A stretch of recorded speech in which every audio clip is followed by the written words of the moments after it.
आगे बढ़ेंगे और बात करेंगे छिंदवाड़ा के मौसम की, जहां बेमौसम बारिश ने किसानों की मुश्किलें बढ़ा दी हैं। गेहूं की फसलें जहां बर्बाद हो गई हैं, पकी हुई फसल पर ज्यादा असर पड़ा है। वहीं किसानों के हाल बेहाल हो गए हैं, पूरा परिवार दुखी है। तो गुरैया गांव के खेत से जायजा भी लिया गया है।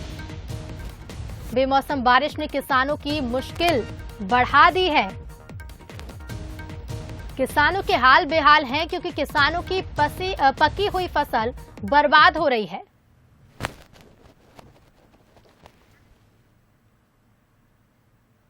कर दिए। मैं इस वक्त छिंदवाड़ा के खेत में हूं। आप देखिए किस तरह पूरी फसलें आड़ी पड़ गई है और जो फसलें कट चुकी थी उनके हाल भी बहुत बुरे हैं। किसान किसी तरह इन फसलों को ले जाना चाहते हैं और बचाना चाहते हैं। कितना नुकसान हो गया? बहुत नुकसान हुआ हमारे खेतों का, जिसमें आप देख सकते हो कि ये बारिश, बेमौसम बारिश की वजह से पूरा खेत में नुकसान हो गया। जिससे आधी कटाई रहने के बाद भी हम गेहूं नहीं काट पा रहे हैं। तो अब क्या करेंगे इसका, गेहूं का? अब क्या करेंगे, अब ये ऊपर वाले के ऊपर है सब। घर में भी रख नहीं सकते। घर में नहीं रख सकते। कहाँ रखेंगे? जगह नहीं रख। अब गीला हो गया, कहाँ रखेंगे? उसको सुखाएंगे जब ये गवाएगा वो। तो आप देखिएगा बुरी तरह परेशान हुए हैं। कितना नुकसान होगा? बहुत सारा हो गया नुकसान तो अब चिंता हो रही कि नहीं? हो रही है ना चिंता।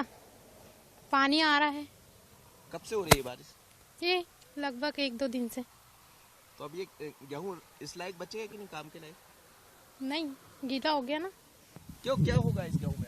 इस गेहूं का कुछ नहीं होगा, कलर भी डैमेज हो जाएगा, खराब हो जाएगा ये।